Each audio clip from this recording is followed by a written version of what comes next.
Hello everyone, it's Rebecca here and welcome to one of our recordings in our 4 Women, 4 Decades life lesson conversations. And in this series we're speaking to people around the world about lessons they've learned in life and how that has changed their outlook and their perspective. And I am so pleased that today I'm going to be speaking to a very, very dear friend of mine, Lottie Skuthe Cook. So you are very welcome. Thank you very much, Rebecca. So I'm just going to read a short bio that Lottie sent me a bit, but I've kind of, changed it as well. Nothing to worry about. So Lottie is proud to be Swedish. She's been outside of Sweden for 31 years, 24 of them in the UK. She's the proud mother of 2 boys, 17 and 20. And an equally proud bonus mother of 2 boys and 2 girls, 24, 28 and 29.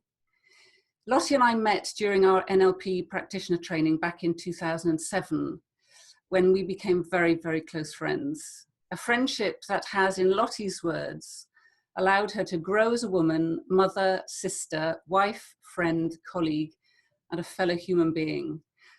That just touches me so deeply. One of the reasons that Lottie was doing her NLP training was that she needed to do something for herself following the sudden death of her late husband, her boy's father. As a part of that journey, she has become friends with death and has had lots of insights into the world of grief. And she's learned to truly live life, which is written in capital letters, as a result of Gary's passing. On the work front, she is a coach and facilitator working with individuals and teams to guide them on their journey of growth and exploration, with a goal to be at their best, whatever the weather. And like me, she loves what she does and feels so privileged to be part of people's journey. Welcome, Lottie. Thank you very much. So happy that we're having this conversation. So am I. Good. And when we created this series, you were on my list of somebody that I wanted to approach to talk about. It's funny, isn't it? We are so hesitant around death. Yeah. And it was something that I really felt would be of huge value to anybody that's listening in onto these conversations. And it was wonderful because you and I, we can say anything to each other. We know that. We go back so long. But you approached me as well, which was lovely. So it was a kind of, no, this feels right to be doing this. So I'm hugely grateful. So I guess, I've got some questions, but I know that this conversation is just going to unfold as it does. So I'd love you to share in your words, either a bit of the history or just starting with what are the key things that you've learned about life and for yourself?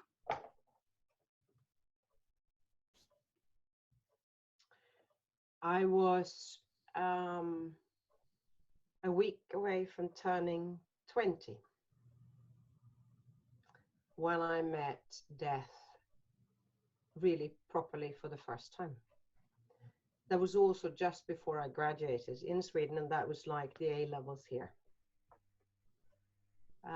2 days before my graduation, my mother was called down to my grandmother's side because she had gone into a coma. And my mother turned around she then went down, and when she was faced with, was she going to be there for my graduation or not? I'm the youngest child. She turned to the doctor and said, "What do I do? What do I do?" And he looked at her and he said, "Your mother is on her way out of life. Your daughter is on her way into life. Go." So my mother made this enormously brave decision, took this decision and came, and she was there. And when I came out, as you do in Sweden, I came out and all the parents were there and my mum was there, and I didn't know that she was going to be. it was one of these really heartfelt moments. We then, after my graduation, traveled back down to where my granny was. And I was together with my mother. We were sat either side of my granny. And I held her hand when she passed. I was 29 when I sat by my father's side when he passed. I was 3 weeks away from turning 39. Tomorrow, 15 years ago, when my husband died. And I was 2 months away from turning 50 when my mother passed. In between that, I have met death on so many occasions. Very close people, very dear people. So that's my background and how I am, where I am with death. Every single one of these experiences have made such a difference in my life. As a result, I've never had a problem with turning 20, 30, 40, or 50, because I have felt it's the right time to do that. I've felt mature enough, and trust me, I'm not always mature, but I've felt mature enough every single step of the way.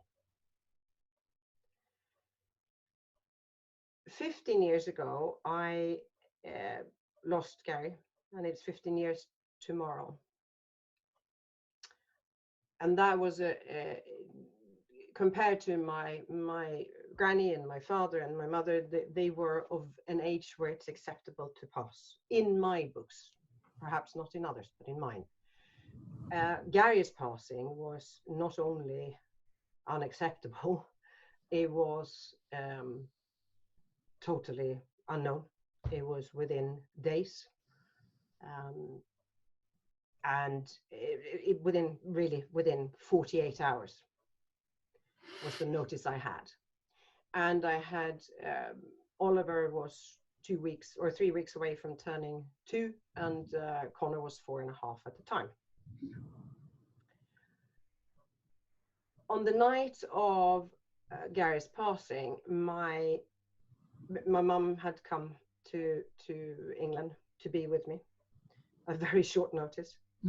In addition to this, my sister was in hospital after an accident 10 days previously.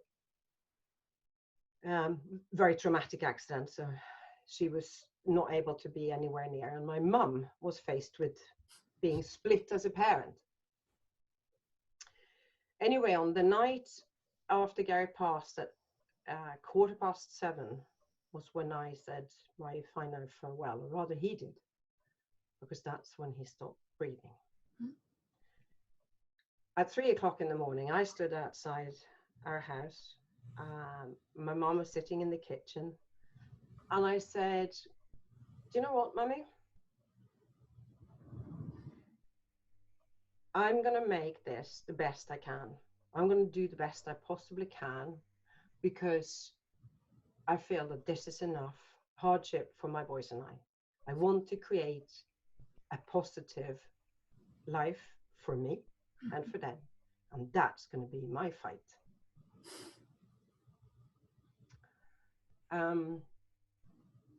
You know me, Rebecca, the emotions are running wild now. Yeah. And I am going to let them run, because that's important. That's part of my learning around death and emotions, is that it's okay. So I embarked on that journey, and I can, without a shadow of doubt, say that the first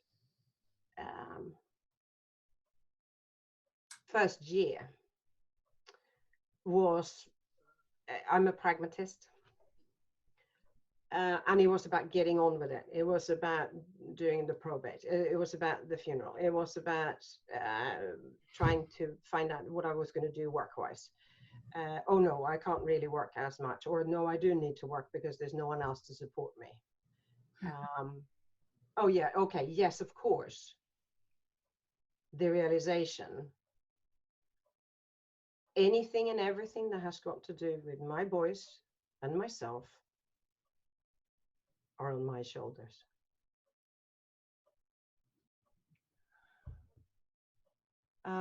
So I plowed on, and I had the most, and I still have the most amazing support network anyone could ever ask for.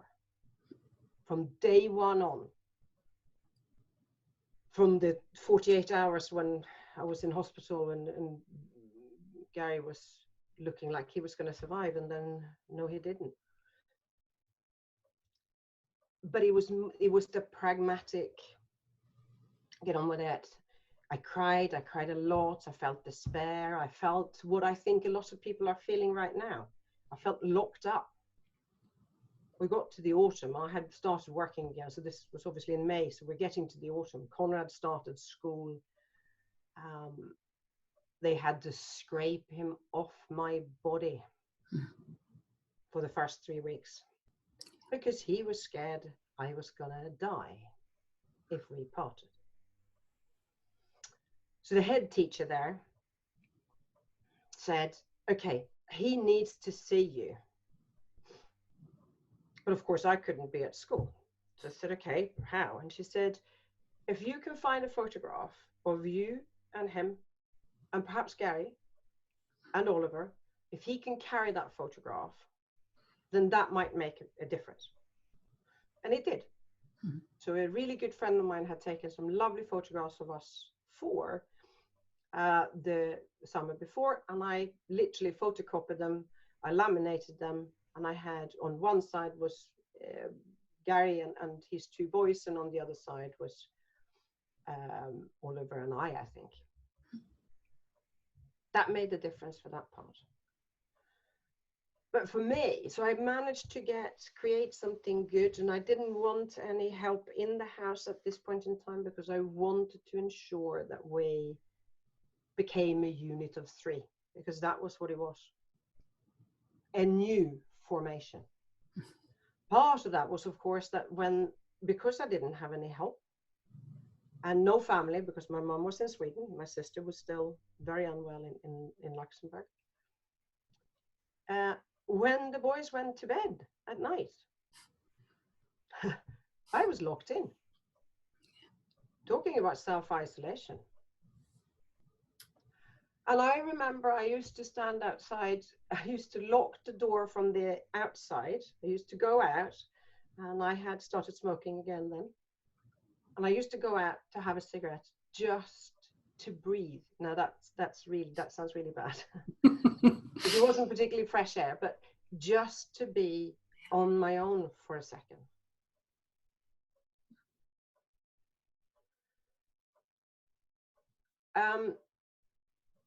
And when I got the reason why I'm telling you all of this is because it's important to know that I may come across as very strong, and I've coped, and I've done this and all, I've done that. But it hasn't at all been just that. Far from it. Far from it. And when the first au pair, Marlin, my savior in life, and it was meant for us to meet, I believe. When she started in January, in February, I got to a point where I guess I'd let my guard down. I guess I let go a bit. I wasn't on my own any longer. It wasn't just me in the house. It wasn't just me and the boys. I woke up at 4 o'clock in the morning, and it was black. Life was nothing but black. And I went outside and sat in my porch, which I've never done before or after, ever. And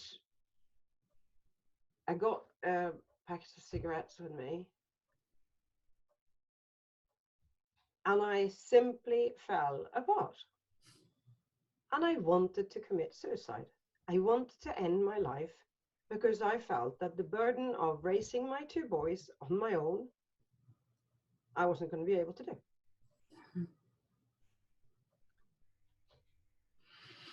Well, that's 15 years ago, or it's 14 and a half years ago. And as you heard in Rebecca's intro, I have absolutely managed to raise those boys, two boisterous boys, and we're all here. But it's been an absolutely unbelievable journey. And I have learned so much that is relevant today, because I have taken this pandemic in a very calm way, because everybody today talks about the new normal. And I know what it means to create the new normal or be thrown into. It's not about creating. It's about, oh crap, what do I do now? And I've done that. And I revisited, so I see 23rd of May as my new year. And people have wondered what that really means. And to me, it's about that's when my new life started. A life I had never imagined. I hadn't looked for, I hadn't asked for. I didn't feel I deserved. I still don't think that it's right. I still can't make 100% sense of it. But it is my new year. And every year I write an email, which has become a little bit controversial back end of the last couple of years. Because I've had friends who don't necessarily feel that I should be doing this any longer. But I have, and I will, because it's important to me. To just remind myself of all the things that I have learned in the past year. And to share that. And I haven't since, and I will never again work on the 23rd of May. I take that day to reflect and to be. I cry, I laugh, I scream at the moon. I talk to people or I don't talk to people. But it's my day to feel. And this morning I read my email for the first time that I wrote in 2006. When it talked about going into dealing with your demons. Because Gary was in ICU, in intensive care. And I developed a real fear for intensive care unit. So I therefore decided I was going to deal with this demon. What if something happens to my boys and I would have to, or anyone of my family surviving and friends, that I needed to go back to intensive care? I couldn't stand there. I couldn't face myself thinking that I would be standing there, not daring to go in. So I asked the consultant who had operated on Gary on 2 occasions, I asked his secretary, could I come up and could I just actually see it in the flesh again, so to speak? And Dr. Hull, consultant Hull at Frimley Park Hospital, said, I will take her around. So he greeted me and he took me around the whole intensive care unit and the bed where Gary had been, obviously a year before. So this is far from. And since then, I don't have any fear for intensive care. And again, that's coming back to me now. I equally actually really know what an intensive care unit means.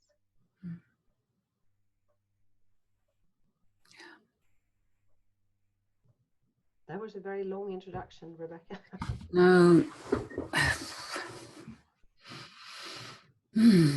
All I feel so, I mean, I've just gone through all sorts of emotions just listening to you, and the tears as well.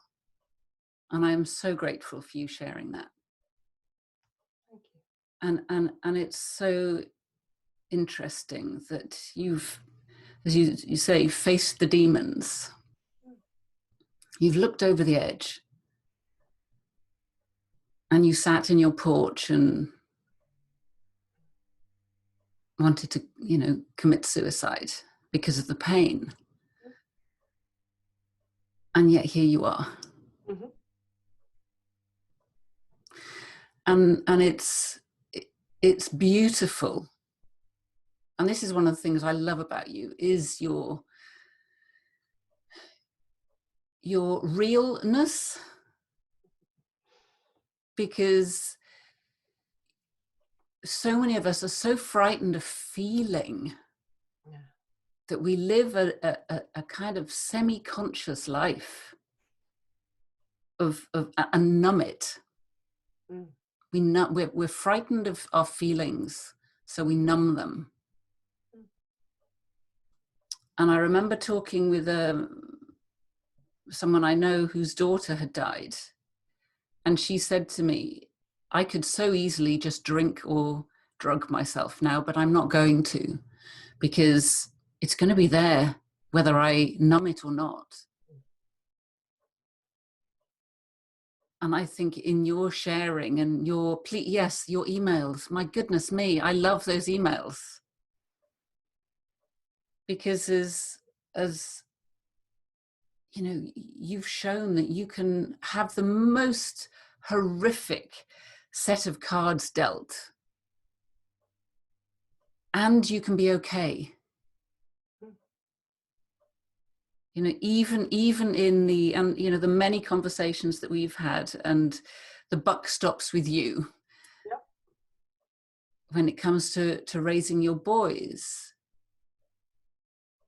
and we can, as you say, rage and shout at the moon, and we can let that become our story. Yeah. Or we can say, no, I'm going to live. And I've got goosebumps now, just because that's one of the things that I love about you so much, is that choice that you've made to live, and to live fully, and to not be frightened of your feelings.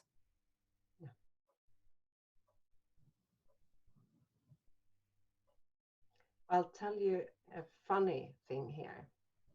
That is where I did get frightened of my feelings. So for 18 months after Gary died, you could have put any one man from anywhere in front of me naked, and I would have gone, yeah, all right. And 18 months down the line, I sat in Starbucks in Hammersmith in the morning, having got my coffee and going into the NLP course you and I went to. And outside the window walks a drop-dead gorgeous man. And I literally licked my lips and went, oh my God, oh no, what? And I had been absolutely 100% numb. And when the feelings came back, I nearly panicked, and I laughed and I cried and I went, this is unreal. Because the thought of who could ever replace Gary? And do you know what? No one. But I got the best advice of a woman. I was 5 weeks into widowhood when I found an online forum called Way, Widow at Young Age. and a woman talked about she was going to get married. And I mean, I hadn't even, we just had the funeral. So marriage, what? No. And I asked her, I wrote, and I said, explain this to me. How can you do that? How will I ever be able to get there? She said, have you got children, Lottie? I said, yes. I said, okay, you've got 2 or more. I went, yeah. I said, okay, so when you were expecting number 2, were you ever worried about that you wouldn't have enough love because you love the number 1 so intensely? I said, yeah. And she said, and? Have you got enough love for both? Have you got equal love for both? Yeah, it's just different. So there you go. That's what it is. That's perfect. And I am, for the purpose of this chat as well, you know, I am happily remarried, and I am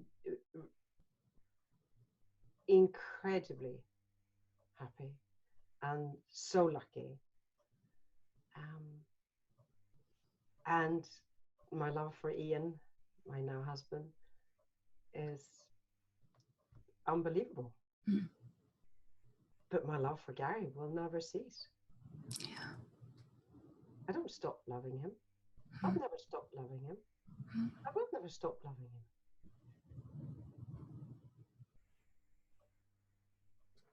So That's so beautiful, and I've never thought about it in that way. I remember, certainly with children, yes, it's like my, you know, with Ollie, it's like my heart was bursting. How can I possibly love another one anymore? And it just multiplies, doesn't it?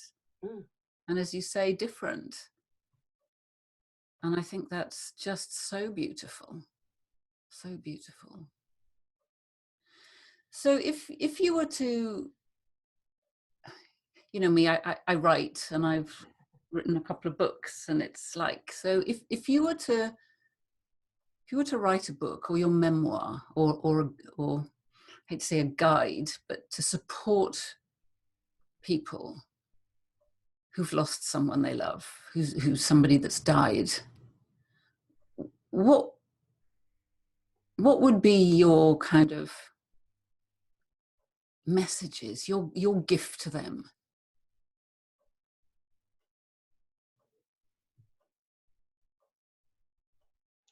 remember that no one knows what you feel.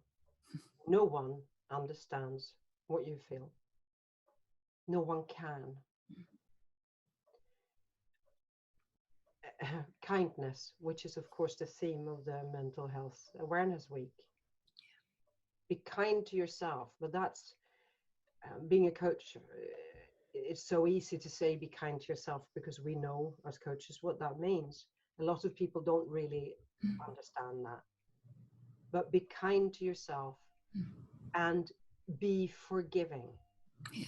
The amount of times I have wanted to literally go after people for things they have said and done. And I say go after in rage. Are uncountable. And it has taken a lot of hard work. So here, do this hard work is my advice in forgiving. People don't understand what you've gone through. Yeah. I had countless, unfortunately, friends who were getting divorced about the same time and going, I know exactly how you feel. No, you don't. And the reasons for that are about this many, if not more. I've had, when Connor started school, they couldn't go after, you know, Connor's quite a resilient guy, was from the beginning. They couldn't really hit on him. Kids are quite evil. They're lovely, but they're evil. Can be. So when they couldn't find any way to get at Connor, they went on and said, ha, you haven't got a dad.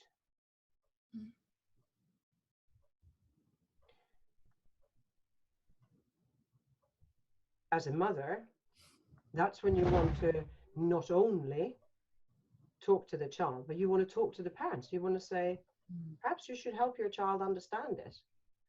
But I learned that that's not, and I did make the decision that I wasn't going to get involved, because I was never going to be able to be there for the boys when this happened. I had someone after 6 months say to me, "Are you over it now?" Which is quite positive that he's still alive, I have to admit. Because I said about my emails, I have had people are now, it's time to move on, Lottie. Move on from what? This nation, out of all, who worships and heroes, and should, all the people were lost in the wars. Why should I move on? Let's not forget. Yeah. Why should I, or anyone in my position, forget? Or move on? Move with. Oh, that's beautiful. Move with. Move with.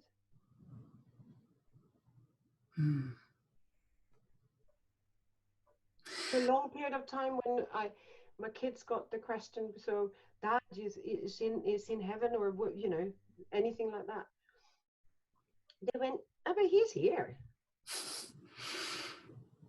And the boys, so openness, talk about it. Yeah.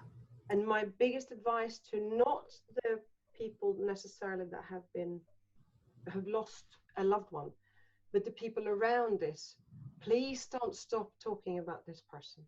Yeah. Never. And please approach.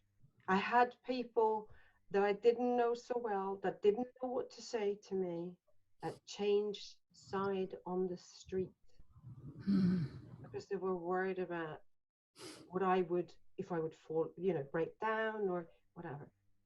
Don't do that. Don't sit and wait for the person that has lost to call you. Call them. Write a note. Send a text. Write an email. Message them. Yeah. Oh yes, it's so interesting. We're and I say this often. We come from either a place of fear or love in life, and some of us are so caught up in fear of saying the wrong thing, fear of offending, fear of being seen to be ignorant, or I don't know, that we don't say anything at all out of fear. And yet, if we can come from a place of love, I remember somebody saying, in fact, I think it was one of my children, I can't remember now, saying, you know, I don't know what to say to them in a card. Or I said, well, start by saying that.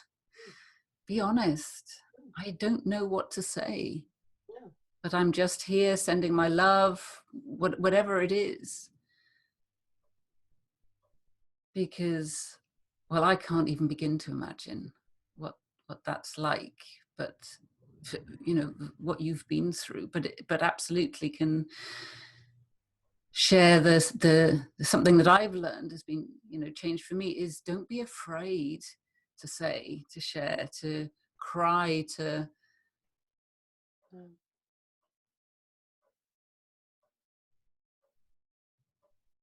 and that's probably show emotions, but that's also very easy to say. It isn't difficult for me to show emotions. The whole range. Yeah. I've witnessed quite a few. There's a good side and a bad side in this, but the when it comes to loss,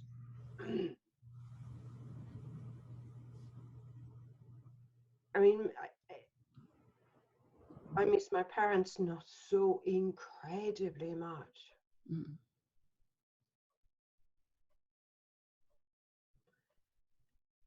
But I talk about it.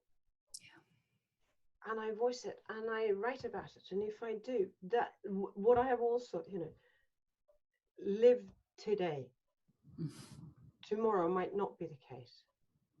tell people that you love them.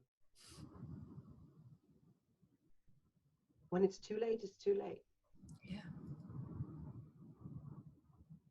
And the openness my boys have got, and Oliver used to be this, both Connor and Oliver, but Oliver in particular, he had this uncanny habit of going to play dates, and in the midst of dinner, of course, when they were little, okay, in the midst of dinner with his family he'd never seen before, and I had forgotten to tell them that Gary was no longer with us. So he would say, "Oh, my dad is dead."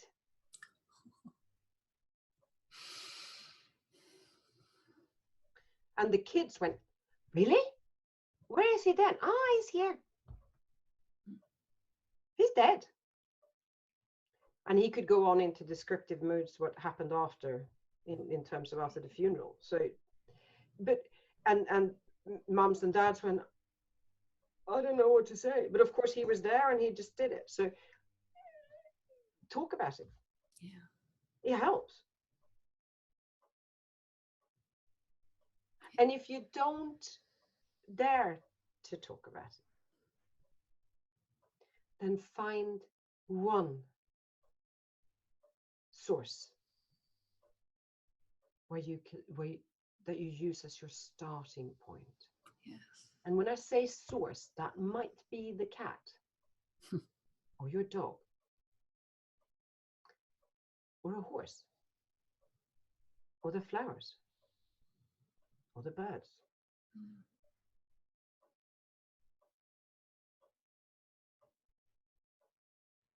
Yeah, that's Start somewhere. Yeah.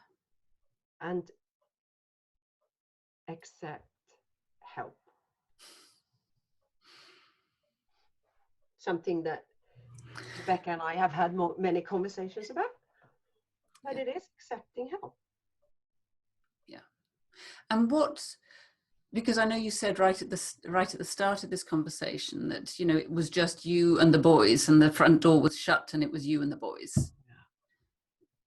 Was there part of that was a choice, but also I can't accept help. I don't want help. Nobody can help.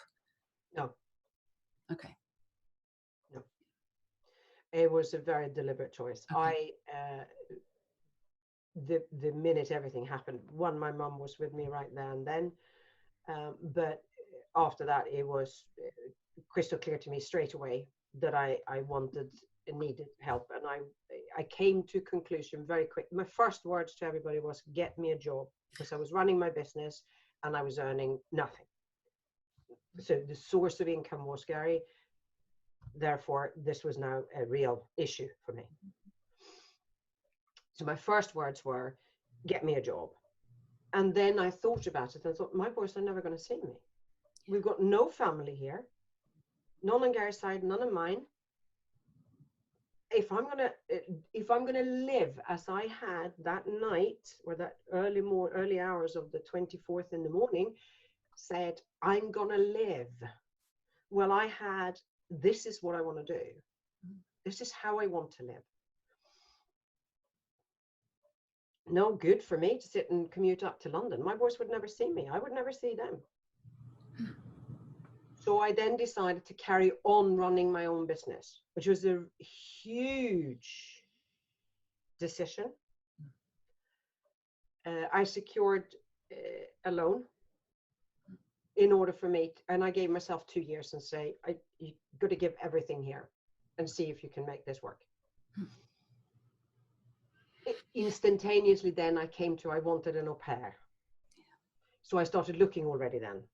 But it was a very conscious choice not to have her start, even if she could have, until January, because it was so important that Gary wasn't going to be replaced.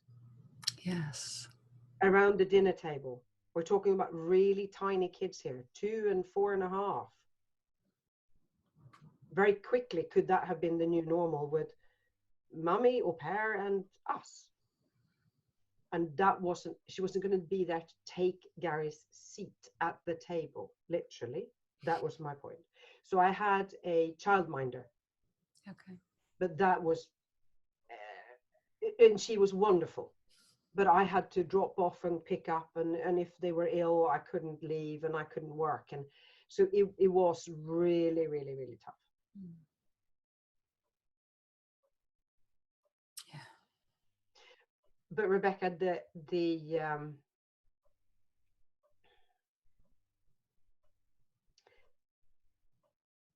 being the one and only person is the greatest privilege I have, and the toughest burden to carry.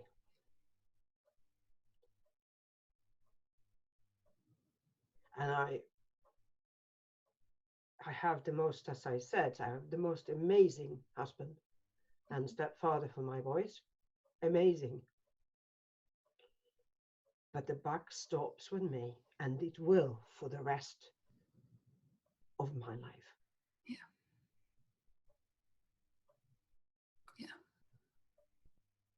Yeah. That's one of the things I was going to ask you next about that, was that the toughest thing, because I know of our conversations, the toughest thing for you has been that the buck stops with you. Yeah. But do you know what I love about you is that you see it both as privilege as well as, you know, so incredibly tough. Yeah. And it's not been easy. Nope. Nope. Yeah. And you are amazing. Thank you. Yeah. You are. You've got a bright light shining right heading towards your eye, the reflection of the sun somewhere. Yeah. Move a little bit. Yeah. Yeah. So what else haven't we spoken about? Is there anything else that you feel needs to be said as well? Well, if anything, as I guess kind of the topic is death. Yeah. I am honestly friends with death. Mm.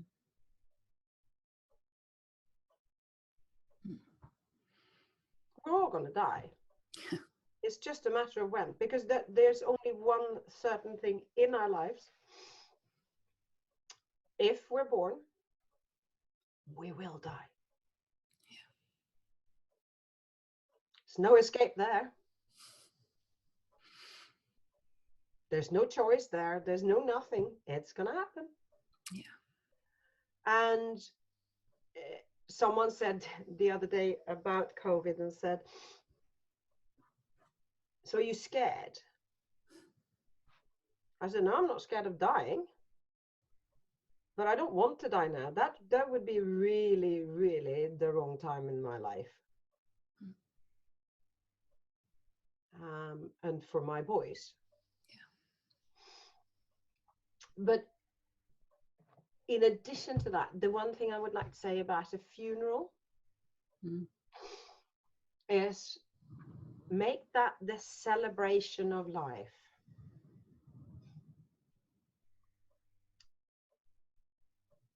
And it's absolutely okay to laugh at funerals and cry more and be devastated and then go afterwards and laugh. Because that's what that person, in my view, deserves. My mother also played a prank on my sister and I the day after my dad had passed. And the long and short of that was, she said to us, look, he was never a saint whilst alive. He was the man that I would never have replaced with anyone else. Mm. And he was your beautiful father and all that. He wasn't a saint in life. So let's not make him a saint now.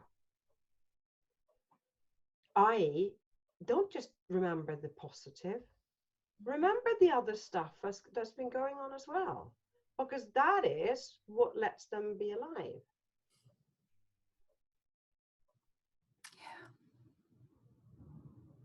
And that's about living legacy. Mm-hmm.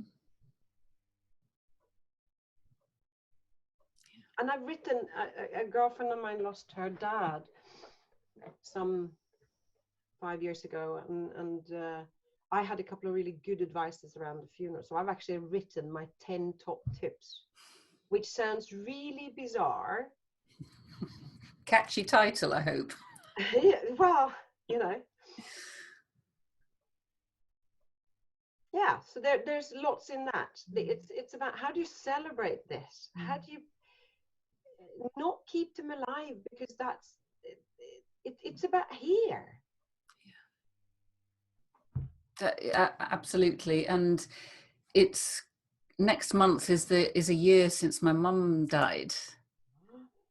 And absolutely, I would say exactly what you've said. You know, we dressed I mean, before, I mean, she had dementia, so we'd been losing her for quite a number of years, but she'd made it quite plain even before then that she didn't want black in her funeral. And I know some people find that shocking, and it's a sign of respect, and fine, and if that suits people, fine. But I wore my brightest floral dress, and we had a party to celebrate, because it's celebrating, isn't it? And again, we can be fearful of extremes of emotion, but that's the gift for us of being human, is that we feel it all. We're given the chance to feel it all. Yeah, and it's never going to be easy. Mm. Mm.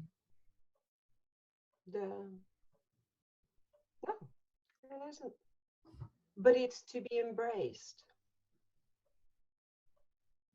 Yeah.